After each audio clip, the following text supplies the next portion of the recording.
بسم اللہ الرحمن الرحیم۔ السلام علیکم۔ کیسے پیارے بچوں، امید کرتی ہوں خیریت سے ہوگے۔ نرجمان اردو 7ویں جماعت کی، اور آج ہم کرنے والے ہیں ضرب الامثال۔ امثال مثل کی جمع ہے، اور مثل کہتے ہیں کسی چیز کی مثال دینا، کسی چیز سے تشبیہ دینا، ٹھیک ہے۔ تو آج جو ہم کرنے والے ہیں سبق، یہ آپ کا ہے صفحہ نمبر 67 کے اوپر، 67 کے اوپر۔ تو ویڈیو اینڈ تک دیکھیے گا، کافی کام کی باتیں آج ہم کرنے والے ہیں اور بڑے مزے کا سبق ہے یہ۔ تو شروع کرتے ہیں۔ سب سے پہلے ہم یہ جان لیتے ہیں کہ ضرب المثل کہا کس کو جاتا ہے۔ تو کسی بھی کہاوت کو کہا جاتا ہے جس کو انگریزی میں پروورب کہتے ہیں۔ ایک چیز ہوتی ہے ایڈیم، ٹھیک ہے، یہ فرق بھی سمجھ لو آج۔ ایک چیز ہوتی ہے ایڈیم، جس کو اردو میں کیا کہا جاتا ہے، محاورہ، ٹھیک ہے، اور ایک چیز ہوتی ہے کہاوت یا ضرب المثل، ٹھیک ہے، تو اس کو کہا جاتا ہے پروورب۔ دونوں میں فرق کیا ہوتا ہے؟ محاورہ یہ ہوتا ہے کہ ہم کسی چیز کو کے بارے میں کوئی بات کہتے ہیں ایک محاورتاً جو مشہور ہوتی ہے، کہ جیسے ہم کہیں کہ آبرو خاک میں ملانا، یعنی عزت گنوا دینا، آڑے نہ آنا، مدد نہ کرنا، آگ بگولا ہونا، غصہ آ جانا، ٹھیک ہے۔ یعنی کہ وہ آپ کے جتنے بھی جملے ہوتے ہیں کہ جو آپ کسی موقع پر کیوں استعمال کرتے ہیں، اپنی بات کو وزن دینے کے لیے، اپنی بات کو خوبصورت بنانے کے لیے، یہ کلام کا حصہ ہم کیوں بناتے ہیں؟ اس سے ہماری بات میں ذرا دم آ جاتا ہے، ٹھیک ہے، لیکن اس کے پیچھے کوئی کہانی نہیں ہوتی۔ تو آپ یہ سمجھ سکتے ہیں وہ تمام الفاظ کے جو ہم استعمال کرتے ہیں، جن کا لغوی معنی مختلف ہوتا ہے، لیکن اس کا جب ہم استعمال کر رہے ہوتے ہیں تو اصطلاحی معنی اس کا کچھ اور مختلف ہوتا ہے، ٹھیک ہے۔ اور کہاوت کس کو کہتے ہیں؟ کہاوت یہ ہوتی ہے کہ کسی بھی علاقے کے اندر، کسی بھی طرح کے لوگوں کے اندر کوئی ایسی بات مشہور ہو، اس کے پیچھے کوئی اس کا سیاق و سباق ہو، اس کے پیچھے کوئی اس کا پس منظر ہو، ٹھیک ہے۔ تو اب یہاں پر آپ کو بتا رہے ہیں ضرب المثل، یہ مثل نہیں ہوتا، مثل ہوتا ہے، ٹھیک ہے۔ مثل کہتے ہیں کسی بھی چیز کو تشبیہ دینا، یہ مثل ہے۔ تو یہاں پر آپ کو بتا رہے ہیں کہ اگرچہ چند الفاظ پر مشتمل ہوتی ہے، لیکن اس کا معنی، اس کا مفہوم، اس کا مطلب بہت وسیع ہوتا ہے، یعنی پھیلا ہوا ہوتا ہے، اس کے اندر بہت کچھ اس نے اپنے اندر سمایا ہوا ہوتا ہے۔ اور مفصل کہتے ہیں تفصیل سے، یعنی کہ اس کے اندر بہت زیادہ تفصیل ہوتی ہے۔ جیسے کہ آپ کو میں ایک بتاؤں، دودھ کا دودھ اور پانی کا پانی۔ دودھ کا دودھ اور پانی کا مطلب ہوتا ہے سچائی کا پتہ چل جانا، یہ ایک ضرب المثل ہے، ٹھیک ہے۔ لیکن اس کے پیچھے کیا ہے؟ ایک پوری کہانی ہے کہ ایک جو ہے وہ گوالا ہوتا ہے، وہ ایک دن اپنا دودھ لے کے کہیں جا رہا ہوتا ہے، پھر وہ بیچتا ہے، اس کے پیسے جو ہوتے ہیں اپنی ساری ٹوپی میں رکھتا ہے، اور جا کر ایک دریا کے کنارے بیٹھ جاتا ہے۔ پھر وہاں پر کیا ہوتا ہے کہ وہ سو جاتا ہے تھوڑی دیر، تو بندر آ کے اس کی ٹوپی سر سے اٹھا لیتے ہیں، اور اس کا جو پیسے ہوتے ہیں تو ایک نوٹ اس کی گود میں ڈالتے ہیں، ایک نوٹ اٹھا کے دریا میں ڈال دیتے ہیں۔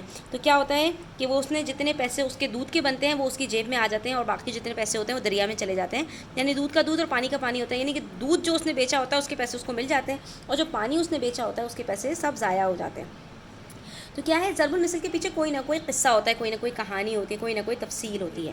تو اب یہ مسلسل تجربات اور واقعات کا اثر اپنے مخاطب کے دل پر نقش کرتی ہے، اور اپنی سچائی کے باعث لوگوں میں جگہ پاتی ہے۔ تو بہرحال جو ضرب المثل ہو یا محاورے ہوں، کلام کو خوبصورت بنانے کے لیے یہ استعمال کیے جاتے ہیں، لیکن ان دونوں میں تھوڑا سا فرق ہوتا ہے جو آپ کو اچھی طرح سے پتہ ہونا چاہیے، ٹھیک ہے۔ اچھا، باتوں میں ماہر، کام میں کاہل، یہ ایک ضرب المثل ہے۔ اس شخص کے بارے میں کہا جاتا ہے جو باتیں بہت کرتا ہو لیکن عمل کے وقت سستی کا مظاہرہ کرے، یہ محاورہ نہیں ہے، یہ ایک ضرب المثل ہے، ٹھیک ہے۔ آم کے آم گٹھلیوں کے دام، ایسے موقع پر کہا جاتا ہے۔ اب یہ جو ضرب المثل ہوتی ہے نا، کسی نہ کسی موقع پر کہا جاتا ہے، اس موقع کی مناسبت سے، کہ یہاں پر بالکل یہی بات فٹ آ رہی ہے۔ ایسے موقع پہ کہا جاتا ہے جب ایک کام کرنے سے دوہرا فائدہ ہو، یعنی دو فائدے ملیں آپ کو۔ مثلا کوئی شخص ایک اچھی کتاب لکھے تو اس کے دو فائدے ہوں گے، کتاب بکنے پر مالی فائدہ ہوگا اور شہرت بھی حاصل ہوگی، ٹھیک ہے۔ تو آم کے آم گٹھلیوں کے دام کا مطلب ہے کہ آم تو بظاہر کیا، آم تو بذات خود ایک بہت ہی بہترین چیز ہے، اس سے آپ کو کتنے سارے فائدے حاصل ہوتے ہیں، آپ کھاتے ہیں اس کو، آپ کو لذت ملتی ہے، لیکن اس کے ساتھ ساتھ جو اس کی گٹھلی ہے اگر وہ بھی بک جائے اور اس کی بھی آپ کو پیسے مل جائیں تو ایک چیز سے آپ کو ڈبل فائدہ ہو رہا ہے نا۔ تو جہاں پر ایک چیز سے دو فائدے ہوتے ہیں، وہاں پر ہم اس محاورے کو استعمال کرتے ہیں۔ اب یہاں پر ہمارے پاس کچھ ضرب الامثال ہیں، ہم نے اس کو مکمل کرنا ہے، تو اس کو مکمل کرتے ہیں، پھر اگلی مشق دیکھتے ہیں اس میں کیا کرنا ہے۔ الٹا ڈیش کوتوال کو ڈانٹے، الٹا چور کوتوال کو ڈانٹے۔ اور اکثر ہم نے ایسا مشاہدے میں دیکھا ہے کہ کیا ہوتا ہے کہ جس نے غلطی کی ہوتی ہے، جس نے غلط کام کیا ہوتا ہے، وہی سر چڑھ کے بول رہا ہوتا ہے اپنی غلطی کو چھپانے کے لیے۔ تو جب کوئی جو ہے غلط کام کرنے والا ہی دوسروں پہ چڑھائی کرے نا، تو وہاں پر یہ بات کہی جاتی ہے، جو گرجتے ہیں وہ برستے نہیں۔ آپ نے اکثر دیکھا ہوگا، بادل آتے ہیں، ٹھیک ہے، خوب آواز نکالتے ہیں، گرجتے ہیں اور اس کے بعد چلے جاتے ہیں، برستے نہیں ہیں۔ لیکن یہ کس موقع پر کہا جاتا ہے؟ جب وہ لوگ جو کہ بہت زیادہ منہ پھٹ ہوں، بک بک بک بک بک بک بہت کریں، لیکن کیا ہے کہ جب کوئی کام کرنے کا وقت آئے تو وہ جو ہے وہ کوئی کام نہ کریں، تو وہاں پر یہ لفظ استعمال کیا جاتا ہے کہ گرجتے تو بہت ہیں لیکن برستے نہیں ہیں، یعنی کہ کام وام کچھ نہیں کرتے، صرف بول بول کر چلے جاتے ہیں۔ 4 دن کی چاندنی پھر اندھیری رات، اس کا کیا مطلب ہے؟ تھوڑے دن کی خوشی آئی لیکن اس کے بعد پھر کیا ہے کہ کالی رات آ گئی، پھر سے جو ہے وہ تکلیف کے دن شروع ہو گئے، یعنی تھوڑے دن کی خوشی ملنا اور اس کے بعد پھر سے جو ہے وہ کایا پلٹ جانا۔ جیسا کرو گے ویسا بھرو گے، تو بچپن سے ہم سنتے ہوئے آ رہے ہیں، ٹھیک ہے؟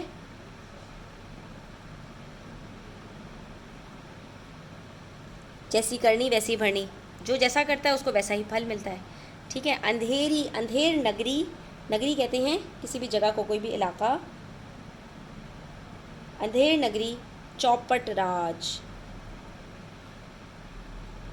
یعنی جہاں پر کوئی بھی لا اینڈ آرڈر نہ ہو، کہیں کوئی بھی جو ہے وہ قانون نہیں فالو کیا جاتا ہو اور سب اپنی اپنی مرضی سے زندگی گزار رہے ہوں، کوئی پوچھنے والا نہ ہو، تو اس کو کہا جاتا ہے اندھیر نگری چوپٹ راج، یعنی راج بالکل الٹا ہوا ہے۔ جتنی چادر دیکھو اتنے پیر پھیلاؤ،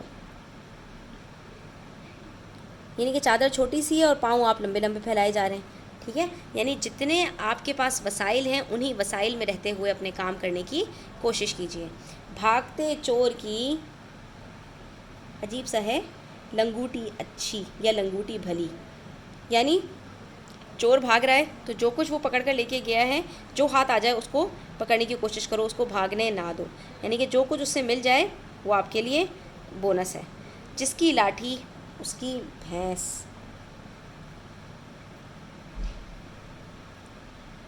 یہ بھی ایک ناانصافی والی بات ہے۔ جس کی لاٹھی اس کی بھینس کا کیا مطلب ہے؟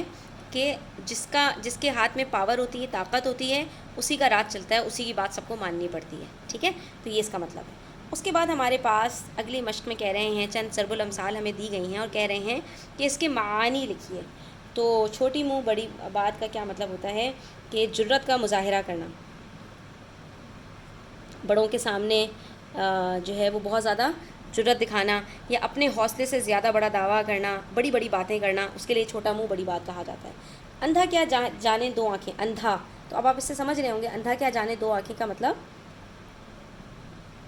جو حاجت مند ہوتا ہے نا، جس کو جو ضرورت ہوتی ہے، وہ صرف اپنی حاجت روائی چاہتا ہے،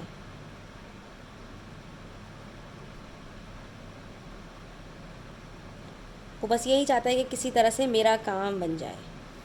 آنکھ اوجھل پہاڑ اوجھل، اس کا تو آپ سمجھ گئے ہوں گے، آنکھ اوجھل یعنی آنکھ سے دور ہوا، اور پہاڑ اوجھل جیسے کہ پہاڑ کے پیچھے چلا گیا، ٹھیک ہے؟ اب پہاڑ کے پیچھے سے کوئی چیز نظر تو نہیں آتی نا کہ پہاڑ کے پیچھے کیا ہے، اس کا مطلب کیا ہے؟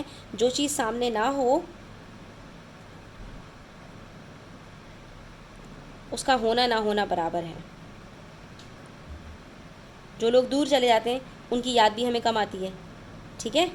تو یہی بات وہاں پر کہی جاتی ہے کہ آنکھ اوجھل پہاڑ اوجھل، جو چیز سامنے نہیں ہے اس کا اتنا انسان کو دکھ بھی نہیں ہوتا۔ اس کے بعد حرکت میں برکت ہے، تو یہ کس لیے استعمال کیا جاتا ہے بچوں؟ کام کی تعریف کرنے کے لیے اور بیکاری کی مذمت۔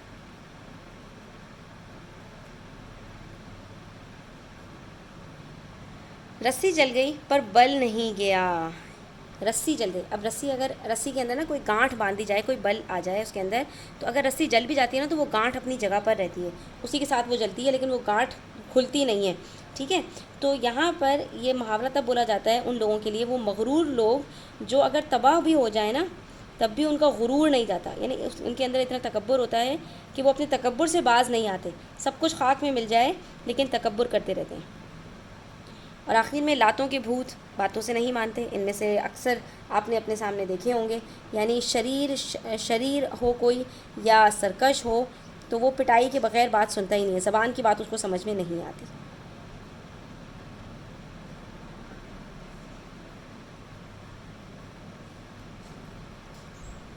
ٹھیک ہے بچوں، تو یہاں پر ہمارا آج کا سبق مکمل ہوتا ہے۔ امید کرتی ہوں کہ آپ کو سمجھ آیا ہوگا۔ ویڈیو کیسی لگی اپنی رائے کا اظہار ضرور کیجیے گا کامنٹ سیکشن میں، اچھی لگی تو لائک کیجیے گا، اپنے دوستوں کے ساتھ شیئر کرنا نہ بھولیے گا۔